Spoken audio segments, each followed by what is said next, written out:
This is not the place that James wants to be.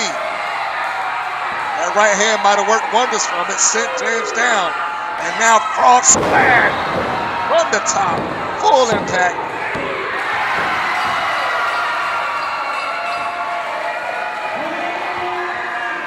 And there's the 3 count. The match is won. It is Damian Bennett who's going to retain the championship.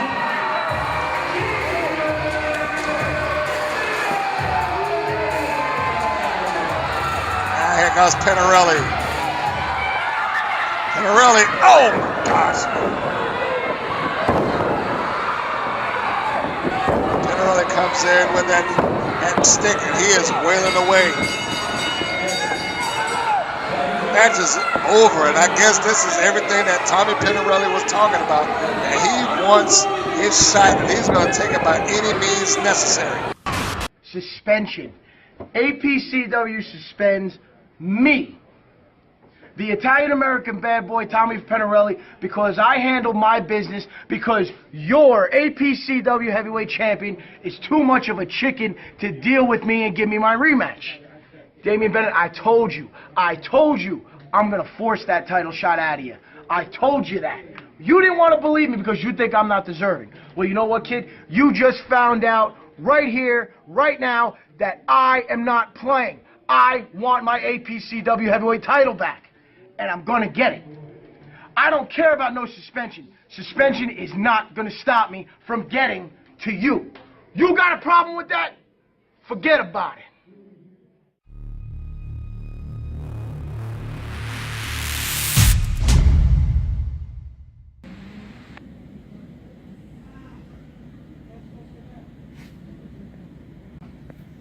APCW. The adrenaline addict, Chris the Hype Henry, is coming home. And while I've been away, people have apparently been running amok, doing whatever they want, forgetting the pure talent and athleticism that helped build APCW. See, there's a young man, Jordan Kingsley, now, and they say he's the new athlete. He's the new big deal down in Douglasville, Georgia. Apparently they've forgotten. It's my hometown, my stomping grounds. And believe me, I can make a little time to come back down and break some of the boys in half. So they're going to set up a tag match, Jordan. And I'm going to be one of your opponents in that tag match. And when you get in that ring, you're going to look me in the eyes and you're going to know the hype is real. Start believing. Interesting promo to begin the program here. Hello, folks. This is Mr. Green. You are watching the APCW All-Pro Championship Wrestling. And entering into the ringside right now, young man you just saw in the promo, Chris Henry, the hype. As he says, the hype is real. His partner, one Kevin Ryan. In this match, they will be taking on, as he's pointed out, the new athlete of APCW, Jordan Kingsley, and Mystique, Alistair Crow. This will be an interesting matchup, to say the least.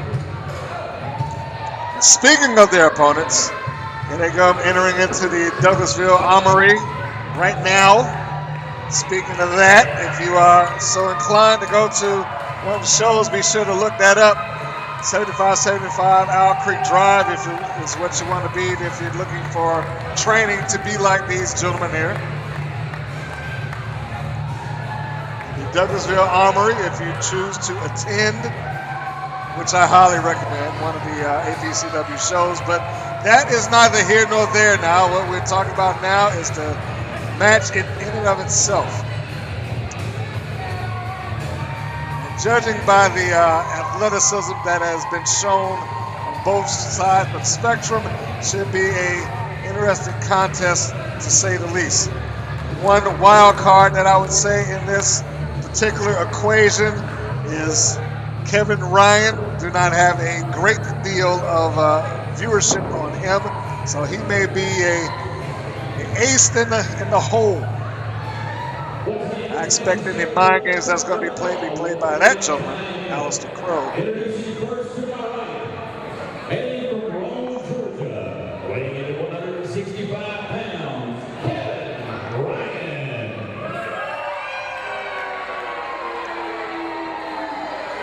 His tag team partner, hailing from Douglasville, Georgia, weighing in at 175 pounds, Chris the Hype Henry.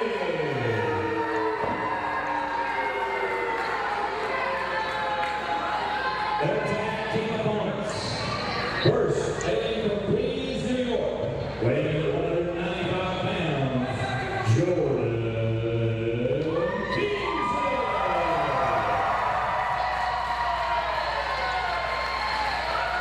And his tag team partner from Shreveport, Louisiana, weighing in at 150 pounds, Alistair Crow.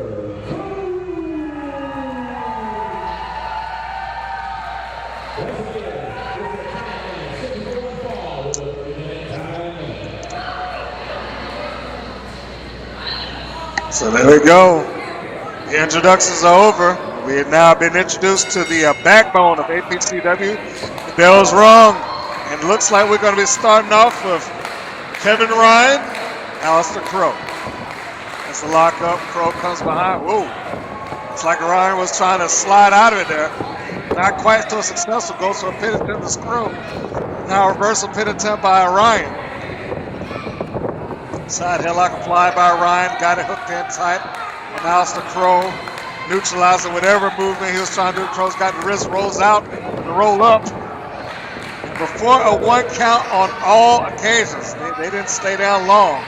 Several pin attempts there, none of them successful. Juice off into ropes. Crow sidesteps again. Rear weights lock. Picked up a hard, fast pace. Hammerlock. Reversal to the side headlock.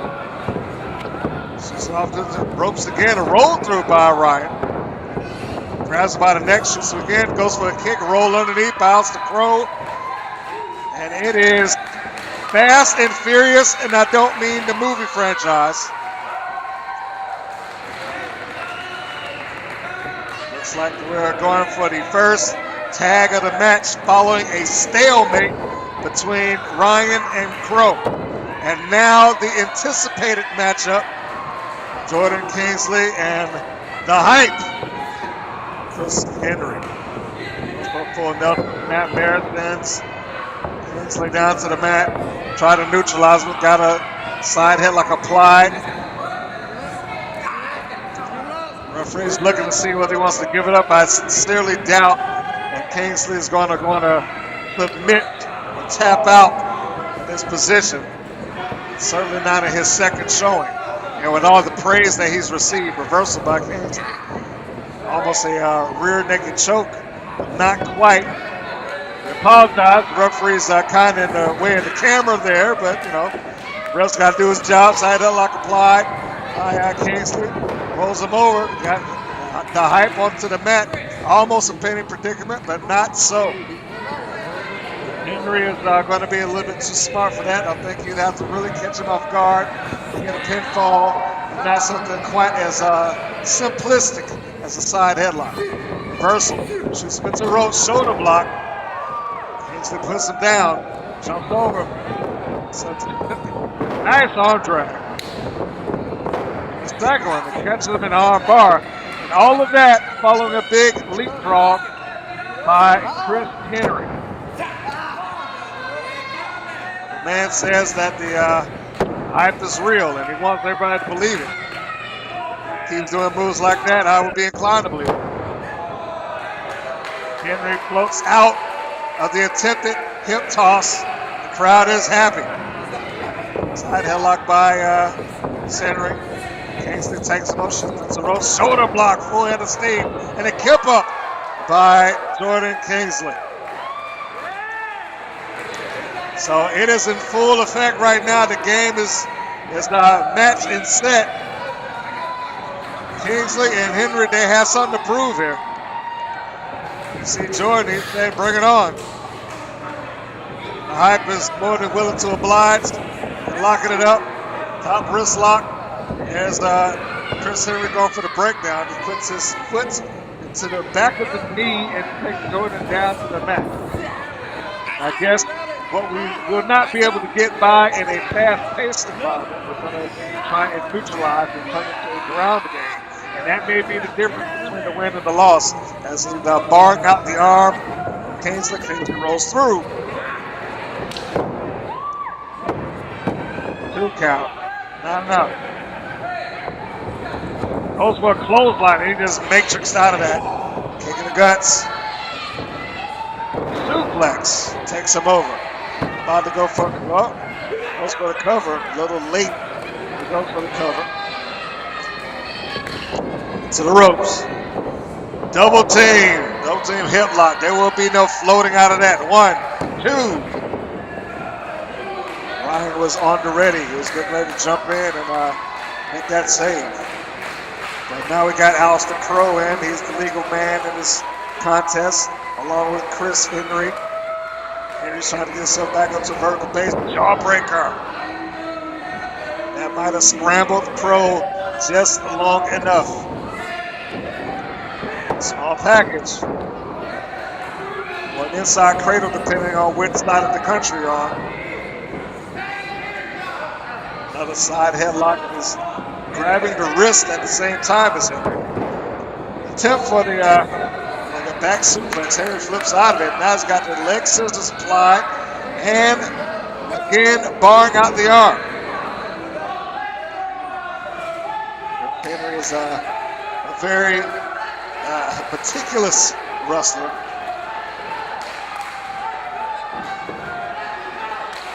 Kingsley trying to get the crowd in to say, let's go, Allison. And a big stop to the back of the head. That might have scrambled the thought process that Crow was having. And look at that. What kind of sheer arrogance there. Tosses out the Crow back into his corner, fully waiting on the tag. And now is Kingsley in the ring. All right, Chris Henry wants this matchup. He wants Jordan. Ducks underneath, or maybe not. I thought he wanted Jordan, and maybe Chris Henry thought he wanted Jordan, but did not go for the lockup. Ducked underneath and made that tag, and now we got Kevin Ryan, the unknown commodity in the ring. But from what we've seen so far, the unknown commodity might be a very great commodity. First about Kingsley.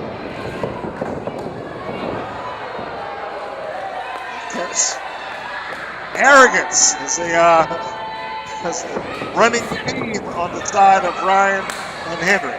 Has a tag off. Going for a double team maneuver there. Henry shoots him in.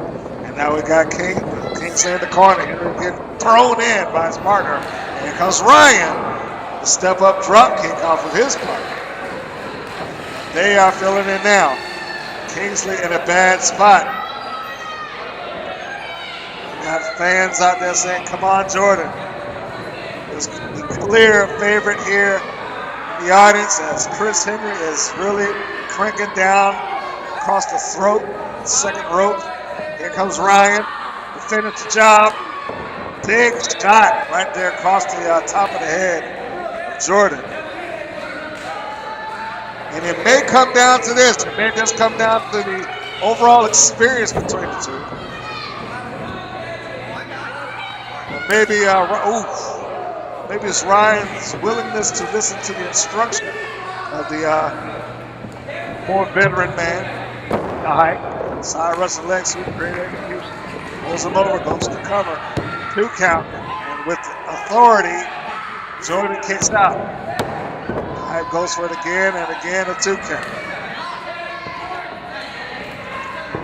It doesn't appear that Jordan is willing to give this up just yet. He's got a lot of fire in him, but will the fire be enough as he's tossing body shot in? But a double axe handle breaks Jordan back down, puts him toward the mat. Now Chris Henry bringing him up. And a big left hand. Goes for it again, but this time Jordan's able to block it, kicking it.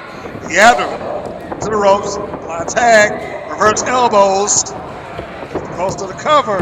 New legal man, Alistair Crow, trying to get that 3 count. Ryan was in there to save his partner, although I think Chris Henry was able to kick out on his own. Elbow, right thigh, possibly the knee.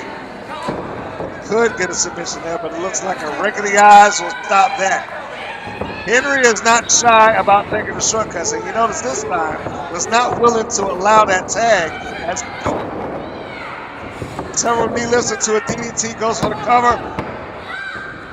Crow able to get that right shoulder up, showing some attempt for fortitude. And it's not about the mind games this time. Last time we saw Crow, it was about the mind games. This time it is a pure wrestling event. Body slam and set up in position. Oh! For a slingshot senton right on in, too. But not enough. Not enough. First heel kick into the abdomen. Ryan, Falcon Arrow, drops and hooks the legs. Crow not wasting any time, going immediately for the kick out. Body scissors applied. Kevin Ryan. Not only the body scissors, but he's got a rear chin lock. Well, he had a rear chin lock as well. And notice that he is dragging his opponent back over to his side of the ring, makes the tag. It is smart tag team wrestling by the team of Henry and Ryan. So the man charges into ropes. Oh, drop kick. Right on the button. Scores right across that jaw. And that might have been enough to knock him out, but the hype is not even attempted. And that is a very arrogant cover.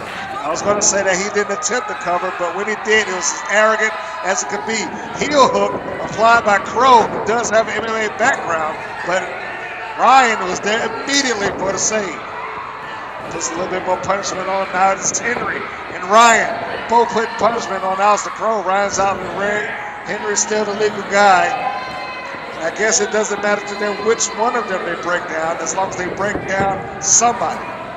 And a big slap. Again, the arrogance, the sheer arrogance of Chris Henry on Crow. And for that matter, on Jordan Kingsley. He has no shame in believing that he is the best there is, and I make no pun about that as he attempts like looking for a sharpshooter. And he got it applied. And it is great execution. Look at that. Has both feet locked under both armpits. So there was leverage on the side, but Crow forced his way up and a nice reversal onto a pin. Too close to the rope, too close to the partner. Tucks underneath that side kick. Low fly by Crow. Puts the height down. Not a great cover by Alistair Crow, but he might be a little loopy right now. But there's a good clothesline. And there's another one by Kingsley. The drop kick. Sends him down. Sends the height down with another clothesline. Reverse elbow. He is on fire. He stayed out there long enough. Kicking the abdomen. Looks like he's going to shoot off the turnbuckle. Here comes Jordan. Oh! Like he was going for a drop kick over in the corner. Double neck breaker. Down. It looks like that flurry that he was putting out there has been shut down. Now this Crow. Crow comes in and he is delivering a flurry of his own. Following close out, big uppercut. Body slam. The referee's having a hard time keeping control over this. Looks like he might be going for, I thought a reverse DDT, but a reverse neck breaker. Take Ryan down. It's like a charging shoulder block or a forearm, drove him out. Dude. A 3 count. Alistair Crow, Jordan Kingsley has scored the victory here. And what you have to qualify as a very hard-fought match.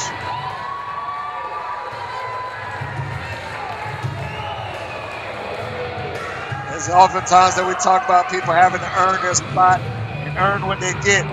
Alistair Crow and Jordan Kingsley earned this victory.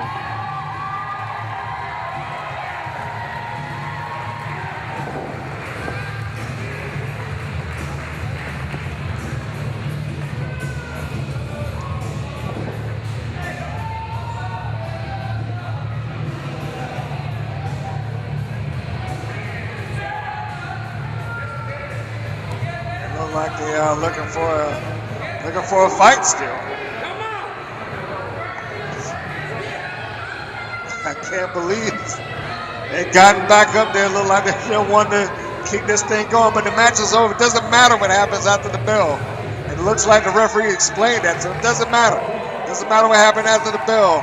The winners are Crow and Kingsley, and you can see right there begrudgingly, Chris Henry shakes his hand. I'm sure that's not the outcome that he was looking for, nor was the outcome that he wanted. But the outcome is the outcome all the same. Jordan Kingsley, Alistair Crow, the winner. Hey, Sean Sims. See, I told you I did my homework, and I got one up on you. I hit you with that spear.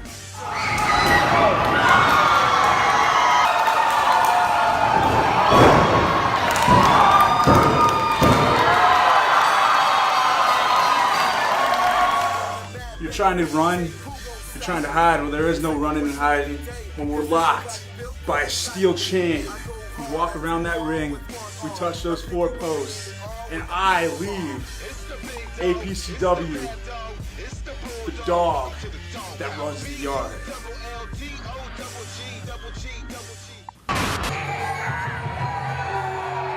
Now you're looking at some of the after effects of last month's event. Angel coming out in the ringside with a neck brace, following a hard impact that she had from her associate, the big man, Sean Sims. And he was crushed in the corner by an errant clothesline. If you haven't seen that match, be sure to go back and purchase the last DVD. It features the previous, or I guess part 2 we'll call it, with James Dillon and Sean Sims going on against each other. These 2 big men have been destroying one another. As you can see right now, Angel's having a hard time because she's hurt. Sean's trying his best to make it a comfortable way for her to get in, but it's rough. She's not a wrestler, and it's hard for her to absorb that type of impact. More importantly, it's hard for the fans out there trying to annoy her being Angel.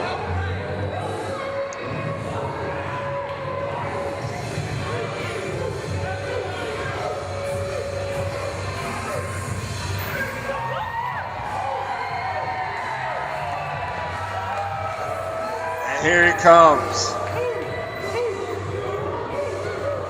Bulldog, James Dillon.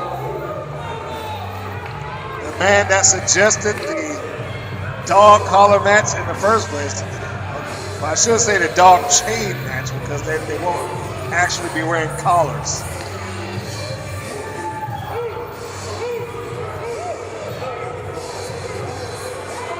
And it's clear to see who the fans are going to be rooting for in this one. But I don't think Sean Sims is all that concerned whether the fans root for him or not. Certainly Angel is not.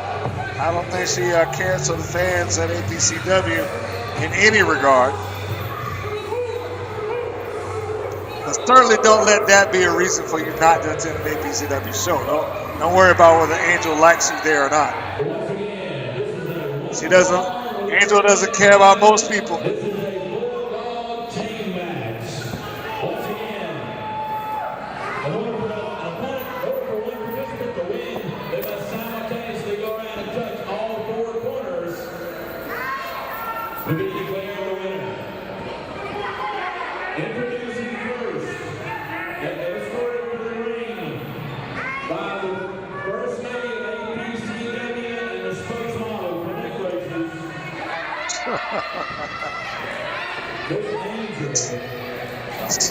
Well, now, you gotta admit that's a funny line. Spokesmodel for neck braces, and I guess today she is. She's not happy about it at all. But she does have the neck brace.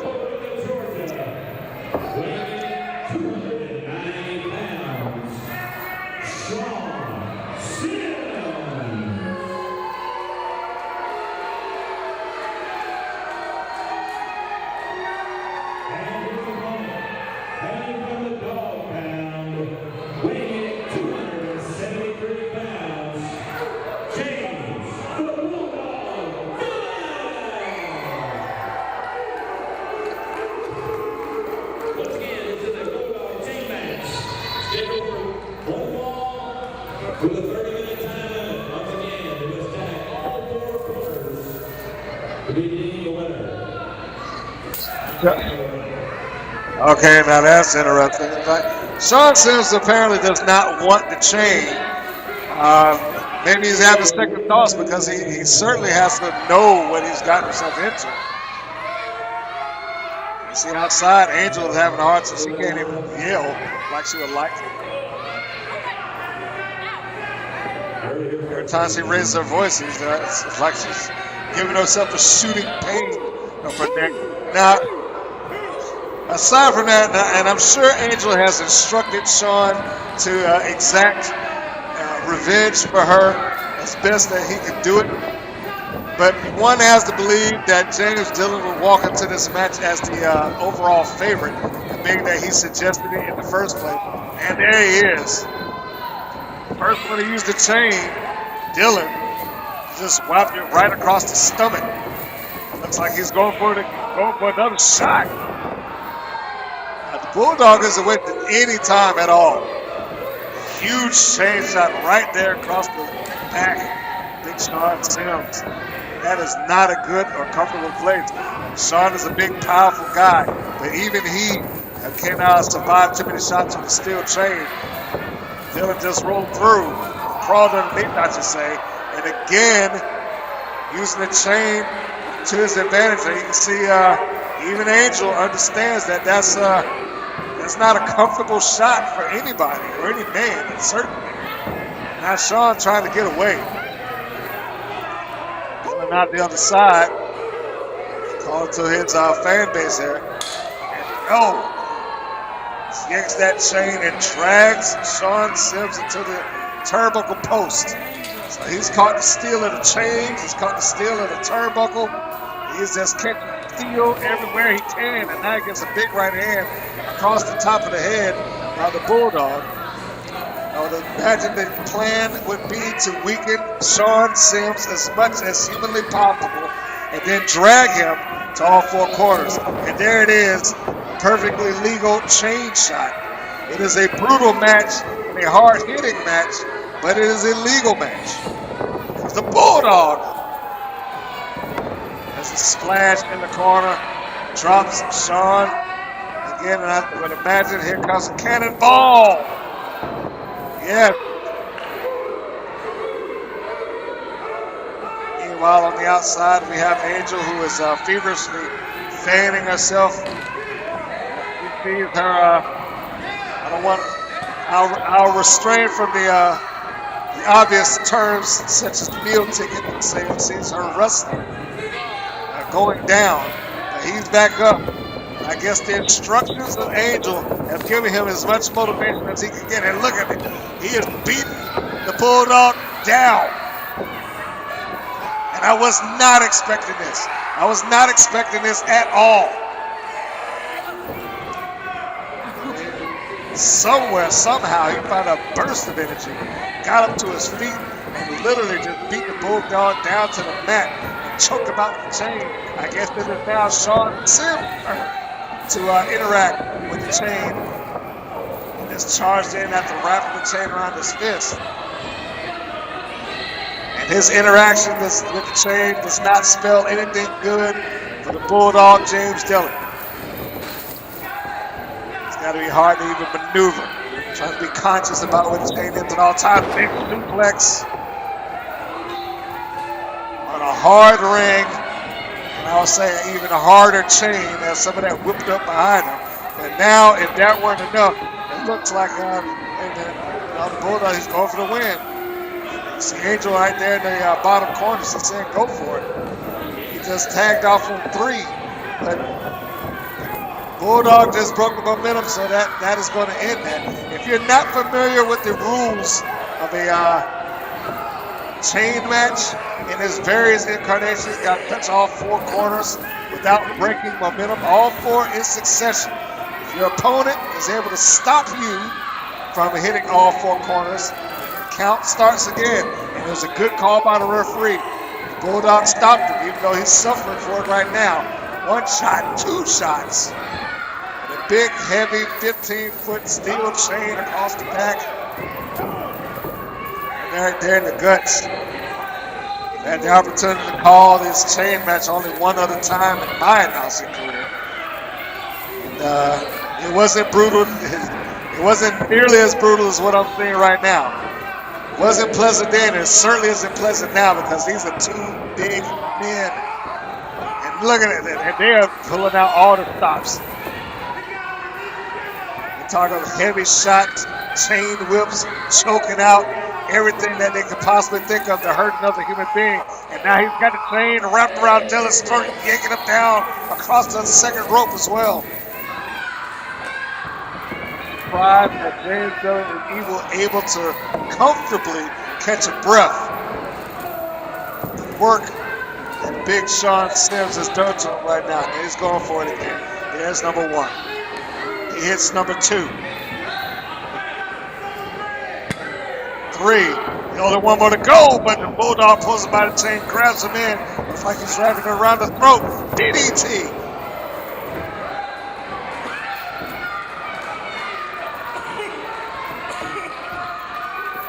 Having your neck yanked by a steel chain. Bad position to be in. And now it's the Bulldog that is trying to get his victory in. 2. I saw Angel trying to maneuver herself around. 3. And there she is, Angel. She grabs the foot. As you see, even though she's interfered, she's saying, don't touch it. She got a neck raise. Bill! Big Sean pulled the Bulldog into a massive spine buster. Every time I see this man wrestle now, he becomes more and more monstrous. There's a quick tap of the turnbuckle there. That's number 1. There's number 2. There's 3. The Bulldog's back up, and if he wants to win this thing or have any hope of it, he's going to have to fight fast. Got him in the fireman's carry position. I was going to say follow-in slam, but it looks more like a Death Valley driver that he was able to do it. He hoisted him up and flipped him over. Some people would say attitude adjustment, but we're not going to call the John Cena move right now. Not that I have anything personal against him, you understand.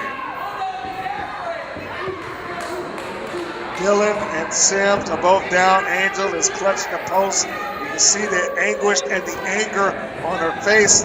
She wants Sean Sims to survive and win this match. We've got a trade-off, a wrestler's exchange in the middle of the ring between Sean Sims and James Dillon. And they are firing big, heavy haymakers. It looks like Dillon is getting the best of it right now.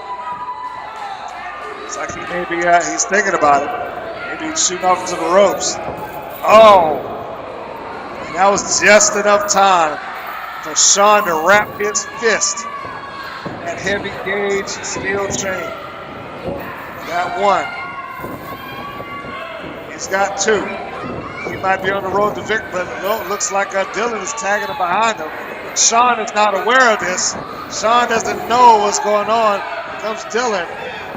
Tags off for 1, and now looks like Dillon is trying to keep him from getting that last one. And both are in motion. Here comes Dillon. He charges in. It's the Bulldog tan that hits the turnbuckle, and James Dillon has won the match. Angel's not happy about it at all. She is in no position to yell at him. Apparently, Sean Sims isn't happy about it either. He's taking out his frustrations on the Bulldog right now. So the Bulldog may have won the battle, but who knows about this war? The war is still going on, and he just came over there and pounded him down in the corner. But now he's wrapping his throat with that big chain. I mean, this may be the epitome of being a sore loser. Sean said, and over the top rope. And now he's yanking him up, and he won't allow him to fall down to the floor. And Dillon's I was going to say, he done himself a little bit of a favor getting some of that slack in the chain by sitting on the apron. But that still doesn't relieve the stress contained across the throat that was pulling Sean's a big, big man. I called him the backbone of APCW earlier, but I may just have to change him to the heroes of APCW, the way they charged out here for the Bulldog. Kingsley announced the Crow. Let me tell you, James Dillon has these two gentlemen to thank for him possibly still being able to breathe. It's a bad situation that the Bulldog just found himself in right there. Man, it was a nasty, nasty fight right there. He won, but it doesn't appear like the winner in this particular instance.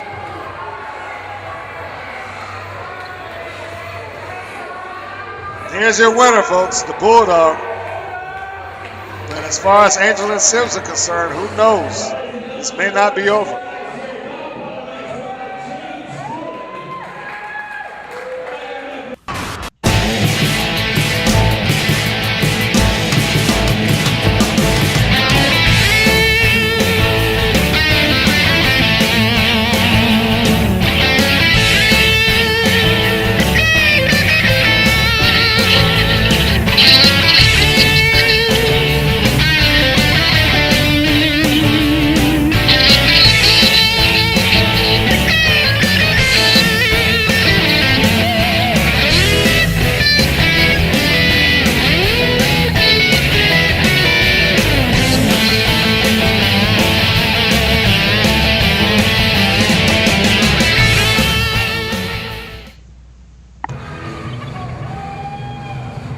Jackson James, last month's challenger, APCW Championship, put up a great, great showing, but came up a little bit short.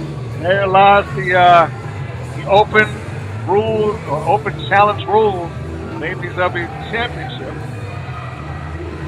Now he's going to be, he's returned to APCW. He's going to be taking on a fresh young talent. I am looking forward to calling the match for him, as it has been with this entire show so thus far. I can only imagine that Mr. Jackson James is also looking to keep his name in top bill contention. So he's got something to work for here, but so does this young man who is making a debut here, Tracer X. No man wants to walk into any promotion and on his first go round not come up strong. So he's got to be looking for a victory. Both of these men have something to prove here today, is what it boils down to. Tracer is making the run and making the rounds here on the front row.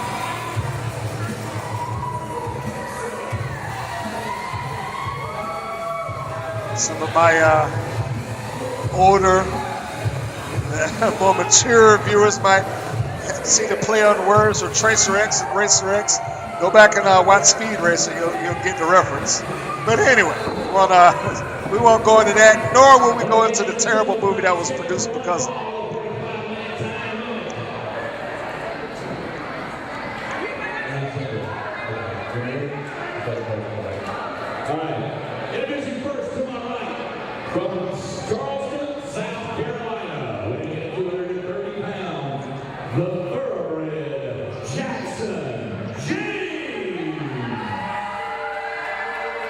Jackson James has returned. That makes no difference to his opponent.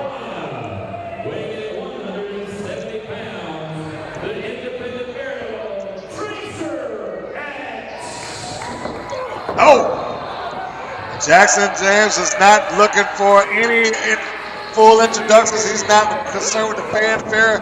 He came charging in and he's looking for the bell.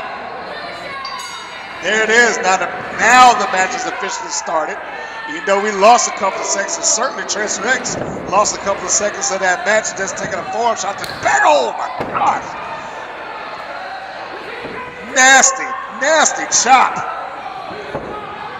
And you can see Tracer X is feeling that one. And it lit him up like a Christmas tree. Forearm shot to the back. James is coming in hard, and he's coming in for this win.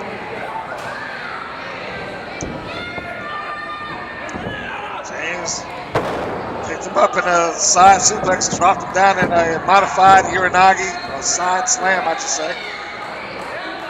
But not enough to hold down Tracer.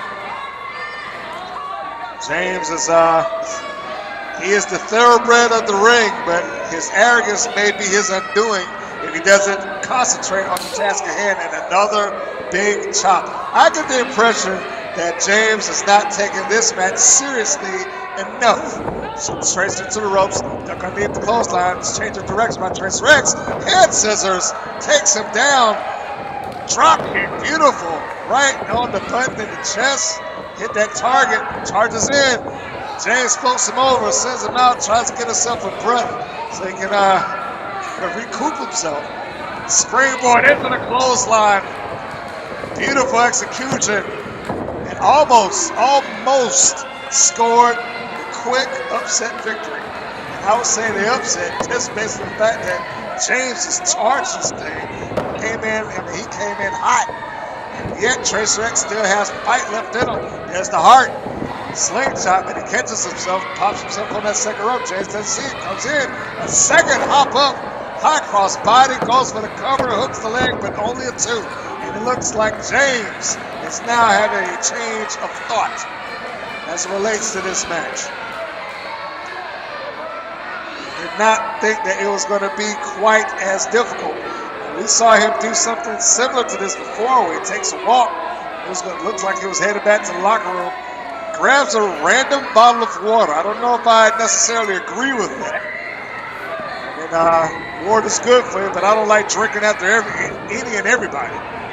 He's out there. He's looking. Oh, okay. Well,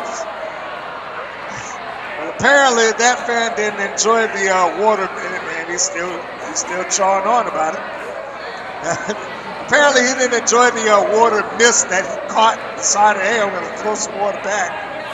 There's Tracer tossing, giving Jackson a little bit of his own medicine. But quickly, if you're at a show and you're on the front row, you got to expect a few things like that from time to time, or at least the potential of it. Please don't be taking it into your own hands to assault or otherwise abuse the wrestlers while you're there. There's my little public service announcement for the month. But you see, Tracer got water in James' eyes, and James is saying he can't see. He's backing off to the referee. And again, I said this is a little bit of what James did last time I saw him, blowing the water, blowing the mist in the face of his opponent. Oh, but that was a sucker move. Just hoisted Tracer X up, dropped the snake eyes right past the turnbuckle. I think he caught a little bit of the bolt, actually. And now the thoroughbred is in control again. And it would be the shortcuts such as this that seem to be to gain the advantage for Jackson James. Got him hooked up for a suplex with the snap and the cover. 1, 2, no. Tracer X still has fight left in the body. It's like Tracer is in a bad way. James shoots him out. It's like he might not have been able to think of anything that he could do in the ring, and I guess he figured the concrete would do the job. But that was enough as Tracer didn't go all the way down. Caught him with a shoulder block. Now let's go with the sunset. He sprung in, and James, too well prepared for that, caught him with a big right hand. And sometimes the right hand is all you need, but that wasn't the case right now. Got a chin lock applied. Tracer is going limp in the middle of the ring. He's trying to get the feeling into his arm, or keep the feeling into his arm.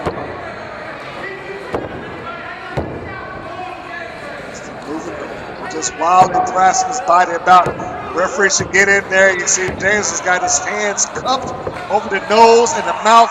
Referee should get in that, make sure that he's not obstructing the breathing of Tracer. And Tracer's got himself up to a vertical base, several shots to the abs, a chop across the chest, goes into ropes, and a drop kick by James, the thoroughbred, showing that he can do it too. Should cover, but not enough.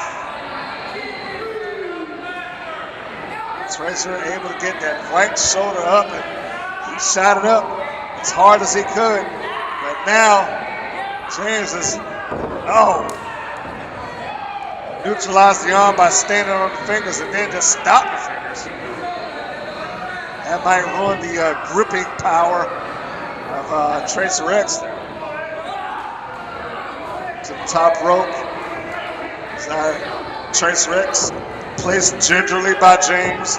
Might have been going for a superplex, open hand, palm strike to the side head of Tracer. Might have knocked him silly. James walked off. I don't know if he'll be able to apply the superplex, although he's halfway there. He's got it in, but Tracer's fighting it. He's fighting hard. Again, shots in the abdomen. Able to break it off. And a forearm shot to the top of the head of Tracer X. Again, we are going for that superplex. Forearm shot. Looks him in with that front face lock. Trying to get him set properly. Will he be able to get it applied this time? Or execute? Tracer fighting with everything he's got left. Couple shots.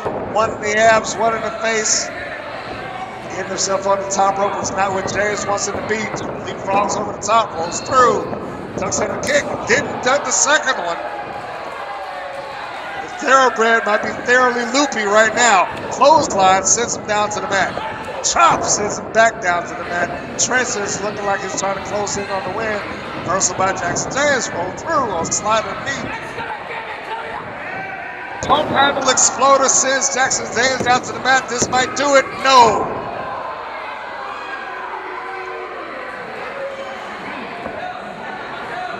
I am surprised by the looks of Jackson James and Tracer X.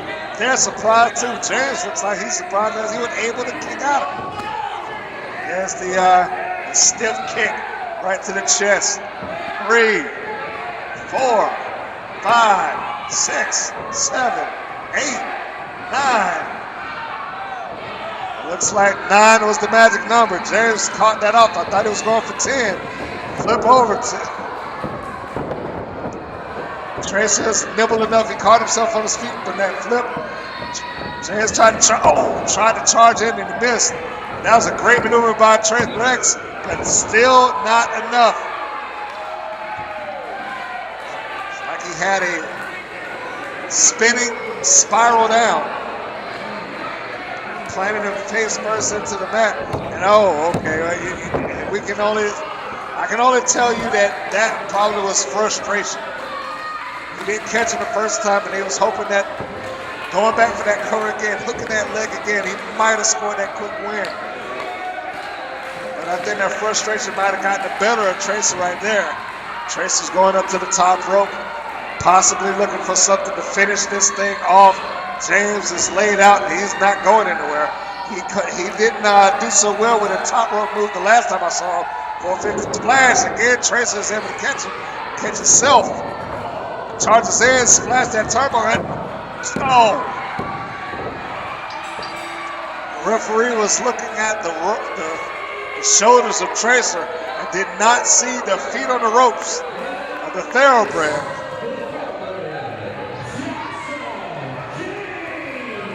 And he has scored his win.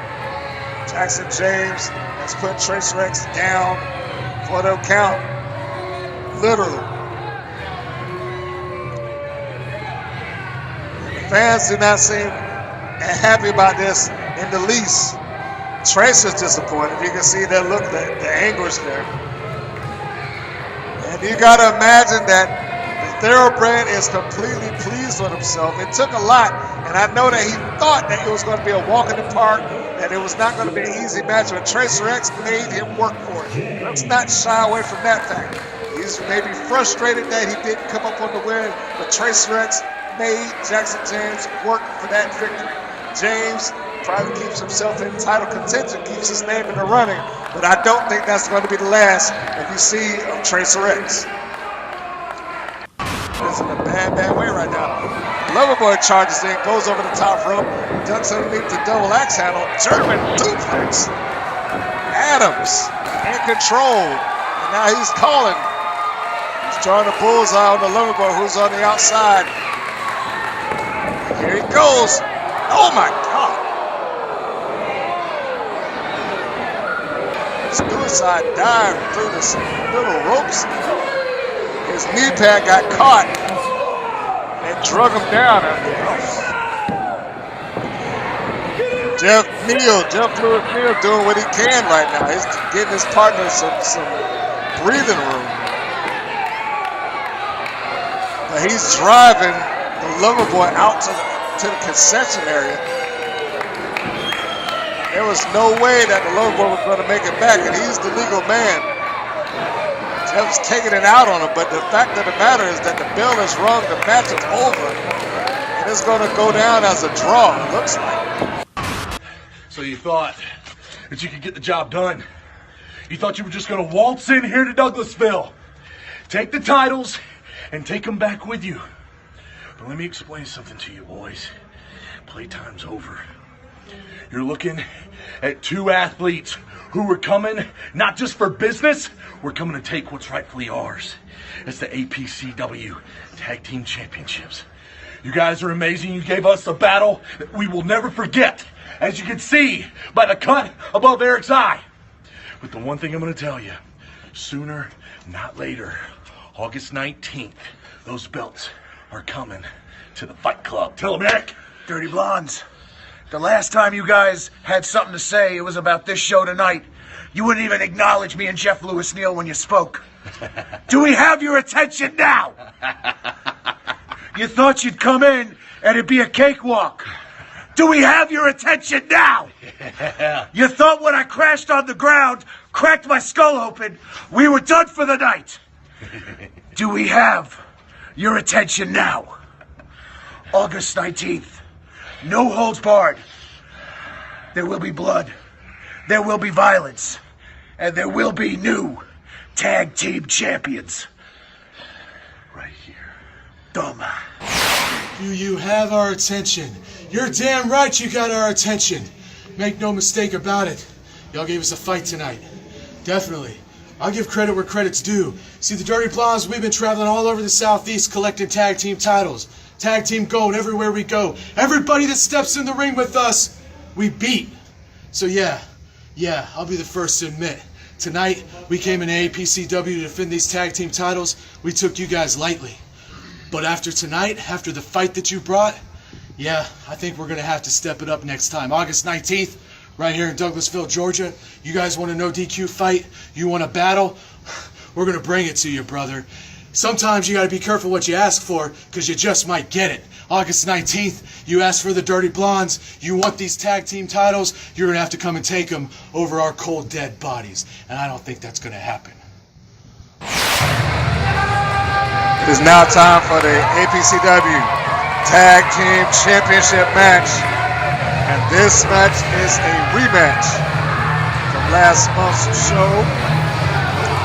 Carolina Fight Club will be challenging again the APCW Tag Team Championships against the Dirty Blondes. The Blondes, as we saw, were able to survive the last encounter, regardless of how it may have turned out visually. As we saw the Fight Club, or at least specifically Eric Adams, had a nasty impact during that match.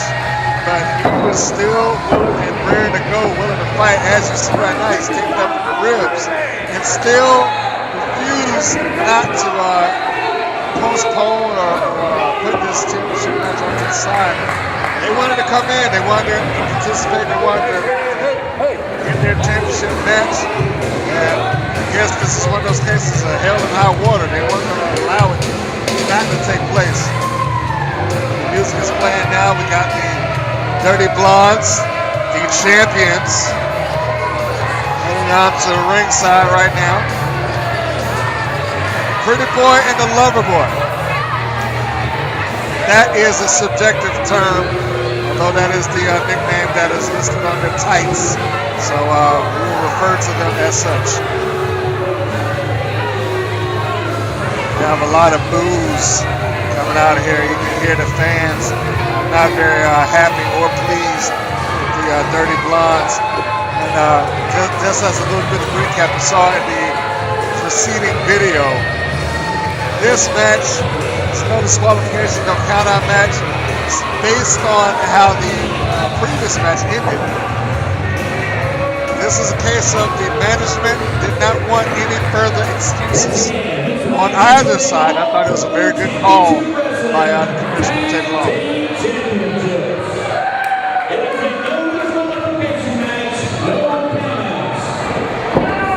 Okay, the Dirty Blondes have just jumped the gun here.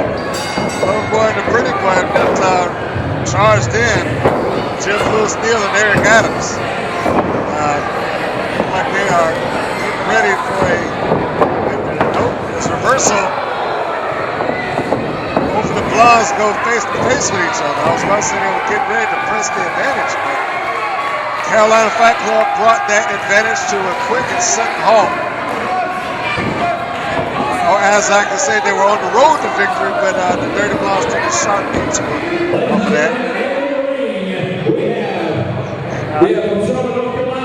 For some reason, the Blondes are complaining, though they were complaining. I thought he was referee over the top, which even in a normal match is a ruling that we haven't seen in years. I'm not sure. That's an automatic disqualification. In case the stipulations read, there is no disqualification. So, them throwing you over the top ring rope, technically that's legal. Got the pretty boy over there complaining that there was an over the top one, which it was, but it was completely legal. And again, like I said, I'm not sure that that's something that any wrestling promotions even recognize anymore. It used to be a thing a good while ago, but specifically speaking, APCW has not gone into that. However, we need to go on to the match because they are underway, and it is a brawl out on the floor of the Douglasville Armory, a trash can right across the head. The Lover Boy. I got Jeff Lewis Neal bringing the Pretty Boy back into the ring. Apologize for the camera shots there, but that's what happens when we have a chaotic situation. Neal, Pretty Boy, trading it up to the ropes. They're going to need the big clothesline drop kick. That was a beautiful drop kick for a big man. He was able to get up there. He has some good height. He's bringing it in. Knee drop right into the chest. Goes for the cover too. Out at the 2 count. Got a fall on the outside. Match on the inside. Keep in mind that it will be the match that is in between the ropes that is important.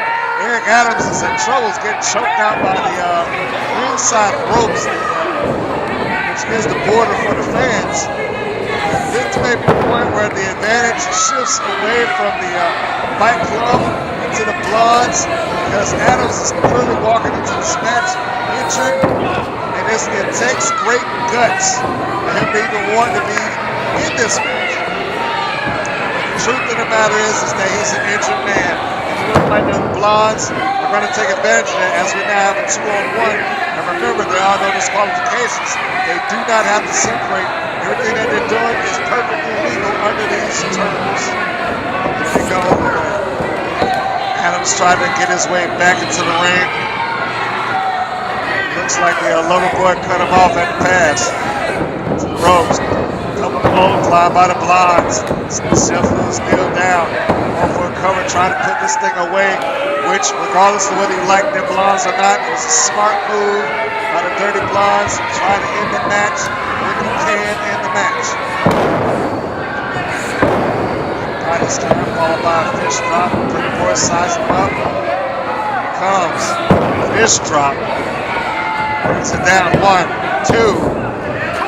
Give the 2 count. I don't expect the Carolina Fight Club to go down easy.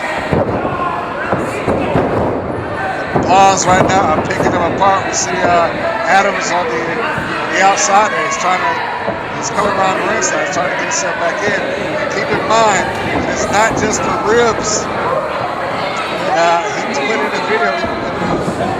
Facebook page, APCW Facebook page. He told the world what his injuries are. I don't think that did him any favors. Oh, gosh. Just charged backwards, back first, spine first. To that steel turnbuckle post. Adam was in bad shape. He talked about having it, not just damaging himself by hitting his head, but not just damaging himself hitting his head, but the impact, the compression to the spine, hurt his wrist. I don't think he even has full mobility left in his right hand. So they are fighting at a disadvantage. They are certainly at a disadvantage because the champions right now, knee drop, are smelling blood in the water. Lewis Neal is doing what he has to do to stay in this fight. He's trying his best to maintain and somehow find air or opportunity to turn this around, but it doesn't look good right now as Adams on the outside is literally having his face pressed against the post. And I do not think it's a mistake that the side of his head that's going against the post is he was injured. Comes back first into the side of the apron, side of the ring. Meanwhile, on the inside, we have the pretty boy putting the boots, Jeff Lewis Neal. If I were a betting man, I would say that the Carolina Fight Club doesn't have much time to pull this around. And we got a series of elbow drops coming down by the Blondes. The tag team work by the tag team champions is immaculate right now because they are keeping this thing going. Oh, I'm saying they had a great strategy. But Adams seemed to be working himself back into the ring. This may be the break that they need from a clothesline. Over the Plaza down, and Adams is trying to clean out because he knows that the Fight Club is in a dire situation. Touches the arm, turns to the back burner, Adams brings him down to the mat. Folks, the tag team championships are on the line. There will be no count-out, no disqualification. There will be a winner, and there will be no excuse. Back trip by Adams. Big splash, going for the cover. The pretty boy breaks it up.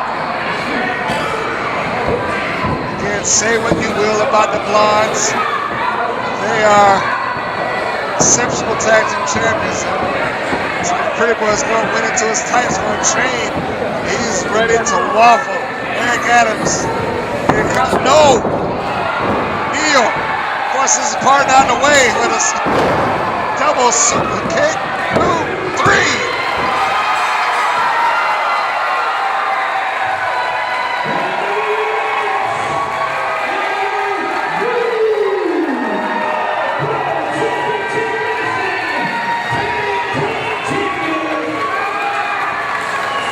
Fight Club has won it.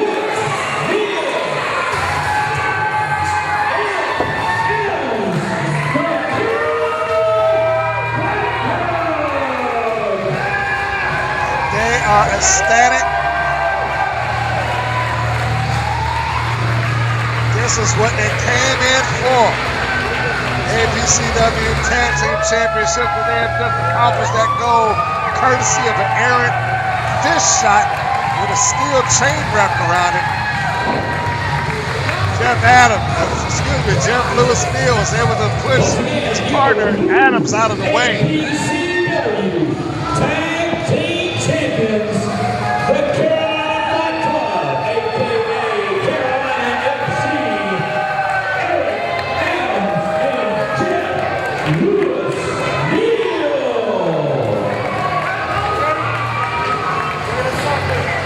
This did not sit well in the House of the Blondes. See that the lover boys, he's still recovering. Oh, I'm not even sure if he knows where he's going. He's crawling out towards the ground. You see the front row, they were trying to get away from him. He took a hard shot in the face from his own partner, no less. that scrambled his brains, and then after that put him out, his partner took a double super kick to the face, and that put him down for the count. Thus begins the era of the Fight Club.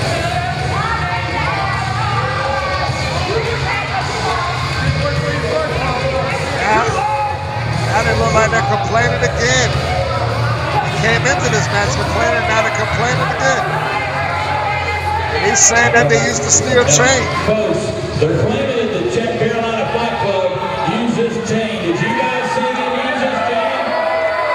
But it doesn't matter. He's saying that they see. The fans obviously are not saying yes, but it doesn't matter. It's a no disqualification match. He tried to use the chain, it was perfectly legal. And if he missed with the chain, that's his fault. Hey, let me stay behind Jeff Steel. Here comes the Fight Club. Let me say this. Regardless whether a chain was used or not, it was no DQ, no count out. These belts are right where they rightfully belong. And that's to the Fight Club. See the blondes are distraught, as they should be. And I know, of course, he thought that look at it, he into a problem there between the two of them. I'm sure they'll patch that up, but it's clear to see that the plan backfired.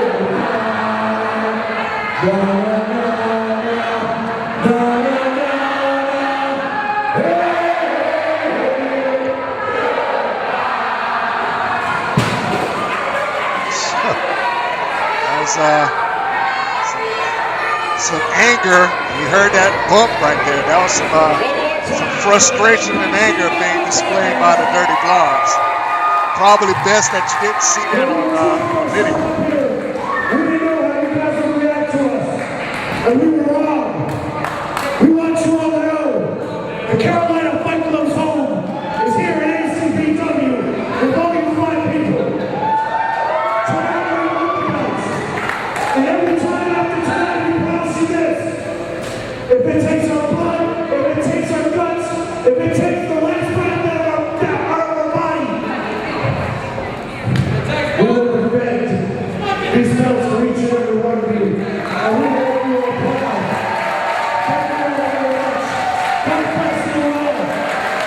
We ain't nothing if we don't got each other. We ain't nothing if we don't got each other. God love you all, people. That's what it's about.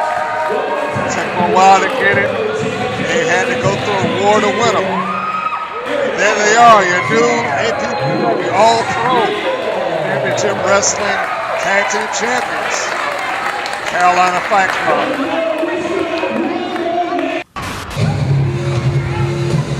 All right, it is main event time. Here's the beauty of APCW is the open challenge rules. I know personally, and I know for a fact that Robert Gibson has gone out his way to acquire the best talent that he can find to challenge for his titles, APCW. And he has found some real diamonds in the professional wrestling industry. One of which would be this gentleman here. Powerhouse. You can just look at him and see that he's like oozing strength. J.R. Reynolds. But that was strength aside, he still has to go against the incredibly talented Damian Bennett, the APCW champion. Speaking of champions that you can be proud of, this gentleman right here.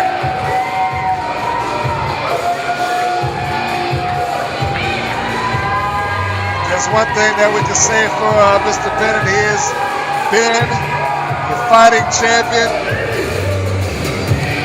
one of two men who are probably the most accomplished APCW promotion. That being himself, being the first man to win both the APCW Tag Team Championships and the APCW Heavyweight Championship. The other being the man that's stalking him right now, One Tommy Pinarelli, the only two-time APCW champion. One fall with a 60-minute time limit, and it is for the APCW Heavyweight Championship. Introducing first to my right, the challenger, hailing from Miami, Florida, weighing in at 205 pounds, the Giant Slayer, Here we have him, J.R. Reynolds, the Giant Slayer. Maybe small in stature, but there is no doubt that this is a rough, tough customer. But arrogance is he's not short of by any means. Just heard him right there. He said that's what you was waiting for all night, waiting for him to take his shirt off. I'm not sure if that is actually accurate.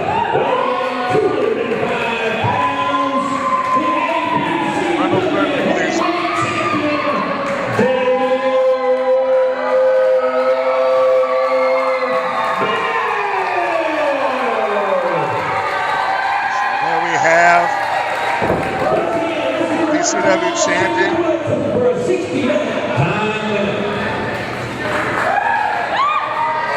They still go off a 60-minute time limit. This is championship time limits. Of course, that is always applied to negate the idea that you didn't have enough time. You don't have enough time in 60 minutes. There's something to be said there. Reynolds is really doing his best to get on the side of the fans. Of course, sarcasm intended, saying the first person that starts cheering for him, I'm going to smack him in the face. And of course, everybody's cheering for him because they love him. Rear waist block kick. J.R. Reynolds down. Reynolds, I won't say not in a bad position, but he certainly got showed up. Beat it. It's inadequate. He's saying that he pulled his hair. And you see David say, wait, no, he pulled my hair. I think, no, Reynolds said he was pulling his tights. David said he's pulling his hair. So I guess if you're going to stop making up stuff, Dennis will make up stuff too. There's a quick thumb in the eye, and a forearm shot right across the back. Reynolds is trying to apply that strength advantage, which I would imagine he is the stronger of the two. And a big kick out with authority by David Bennett. Shoulder block, Reynolds charges in, catches him. He is, he's going for the goal, no pun intended. But it is very accurate. He is going for the goal. He's trying to find that kind of corner. Big chop right up the massive chest of Reynolds. Put up. Suplex is returned in short order by Bennett. He took one earlier, gave one back. It looks like it is kind of knotted in the muscles in the back of Reynolds. Sends him into the ropes. Beautiful hip toss by Bennett. I mean, he got Reynolds to fly with that for the cover. No. He was able to get that left shoulder up off of the mat. Bennett, the ropes, right in the kitchen sink with that knee. Now Reynolds tying him up with the leg scissors. He's going to try to use his strength, this portion, the lower body strength, to neutralize David Bennett. Not using it all. He grabbed the ropes, suspend his body up in the air by doing so and applying a little bit more weight across the ribs and abdomen. Leverage is what Reynolds is trying to do. And the crowd is saying that it's cheering, but it doesn't matter. The referee has to see it. Reynolds has been smart enough to let go before the ref gets a clear view. He's able to get out by popping the bag, but again with that high hip toss. There's another one. Reynolds is not having any luck with that big body slam. Guts. It's been an axe kick with precision. Reynolds is out the two. hear people saying that was 3. I would beg to differ. It was a 2 count. We have to give credit where credit is due. Big chop right there in the turnbuckle there, or in the corner, I should say. Reversal by Reynolds. Reynolds follows him in. Exploder suplex. And now, he's in. This time it is Bennett. He's able to get out. And it may be little things like that that can turn the match around in the blink of an eye. Ball started across the back. Seconds to go. Reynolds is in the disadvantaged position. But now we have Bennett with one big move by Reynolds, that exploder suplex. Some people like to call it T-bone. But that big exploder suplex is turning around. Bennett's trying to fight back up. Knee lift sends him into the corner. Doesn't go for another suplex. Hops him in, and a reverse bear hug on the mat could get a submission out. I'm not sure if Reynolds would be able to do that, as powerful as he is. I just don't perceive Damian Bennett as tapping out or giving up. It's like instead of fist to the top of the head. Of course, this is going to be referee discretion. Like that last one was open palm. So Bennett was listening to the referee. He's trying to abide by the rules. That's the champion that he is. First bear hug still applied in the vertical position. Bennett's able to break free with a couple of elbows and a big clothesline. Sends runs down, and another one. And look at that impact and a nice low kick to the abs and a knee lift sends him down. Reynolds is able to find himself out to the floor and roll away. There are no, oh my gosh! All right there, young lady, you have to, wasn't really paying attention there. Remember, if you're sitting on the front row, you may want to pay attention to what's going on. Things like that may happen. And if you got your nose in your phone, you may not see it coming. Bennett literally just shot himself through the ropes onto the floor, hit J.R. Reynolds. And they almost wiped out the front row. That lady in that young lady in particular. Triple drop kick. And sends Reynolds over to the corner. My gosh, look at him. Tied up in the ropes, he got hit so hard. And you can see that he's feeling it, he being Damian. And he's sizing him up for the kill. Charges in with that big uppercut. Rolling snap there, and another kick. Low super kick, 1, 2. I should say a low rear kick. Not high enough for a super kick. And despite all of that, despite everything that he just got put through, somehow Reynolds found his way out of that pit. Amazing. That was amazing. Looks like Bennett going up to the top rope. Assumably to try to finish him off. This is what he's done to win his championship and retain it. He's going for that splash. He couldn't hit it. Duck underneath by Reynolds. German suplex. And he holds it on. Rear waistlock still applied. And he takes him over again. It's like he's going for the hat trick. Third time. Off of the German suplex. Off of 2. Let's go for sharpshooter. Scorpion deathlock, whichever one you want. And look at the positioning and how he has applied. Both feet applied underneath his own armpits. It gives him a good looking position. It is already light years ahead of what The Rock used to do. And I love that guy. It's a great submission hold. Bennett's trying to force his way out, and it's up to every bit of upper body strength to drag himself over, as we just saw. Reynolds held on to it for at least another 3 to 4 seconds. He's trying to get whatever he can crank down on it. He almost got a submission, arguing. So I can only imagine that was powerful arm. Super kick.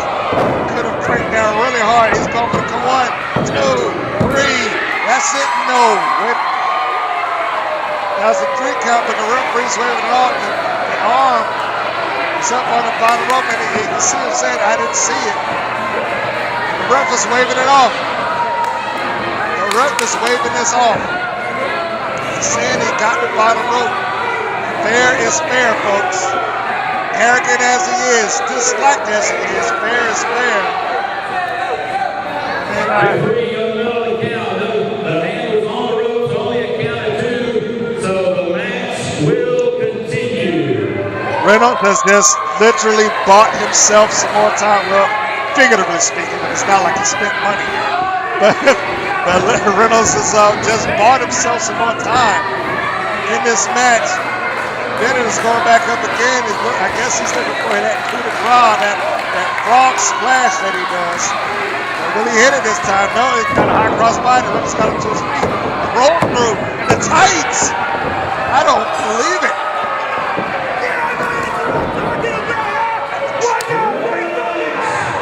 Say something now! Reynolds has just won the championship, and you see Bennett said he held my tights, and that's gotta really hurt. Referee saw him holding on to the ropes, that being Reynolds, but he didn't see the tights being held, and now Reynolds, officially speaking, is the champion. APCW heavyweight champion, the Chancellor,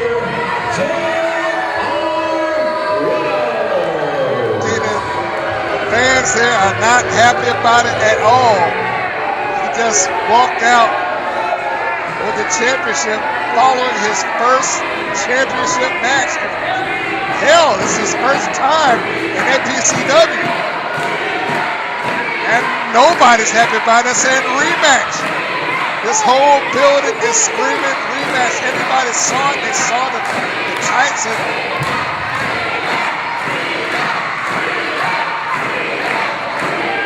maybe Bennett has a legitimate gripe here. You can see him. He's trying to get some information, trying to get some word. He said, hey, he had my tights.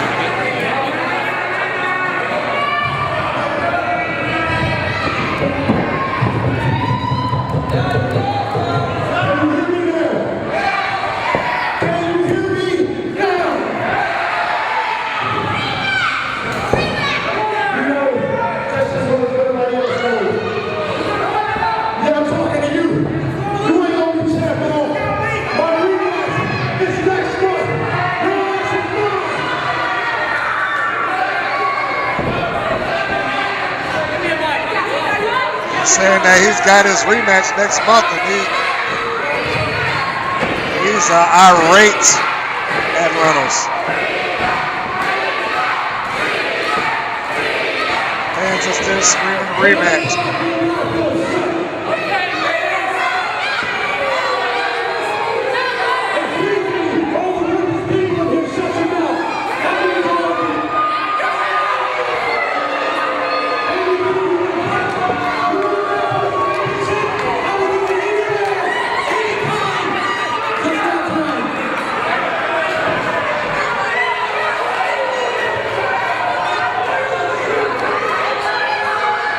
Announcer here. It looked like she's on the phone with the management of APCW again. I guess they received some level of official word. They're just trying to get the crowd to calm down.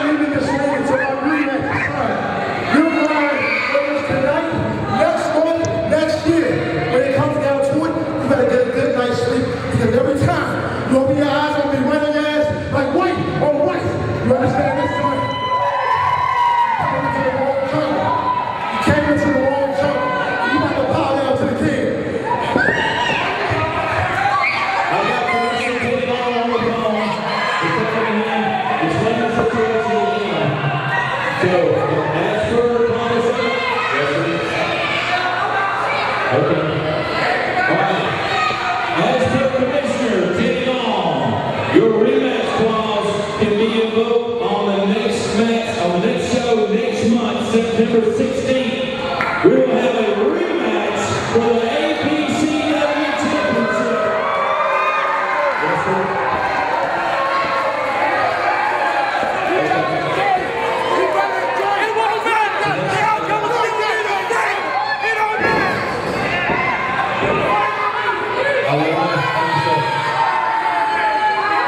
As per Teddy Long, the APCW commissioner, don't go too far with the title belt, sir.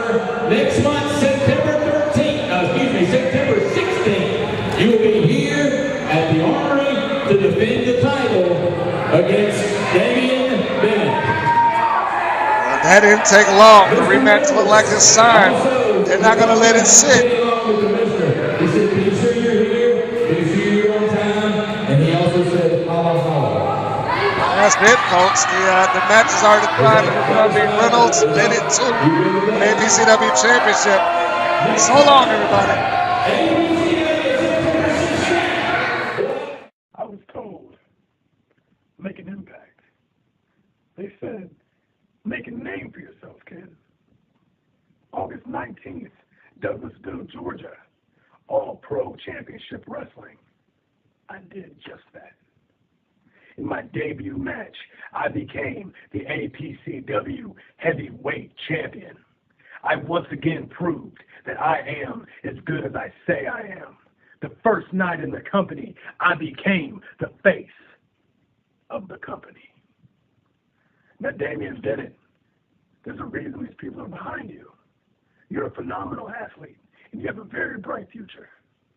Just not against me. And so you wasted no time laying down your rematch. Honestly, you didn't have to say a word. The people were craving it. So September 16th, you got it. But you have to ask yourself, when the result stays the same, and you're the one standing in the ring watching me walk off with my APCW Heavyweight Championship, what are you going to tell your fans this time? What's going to be your reason for failing them? Not once, but twice. See you on the 16th.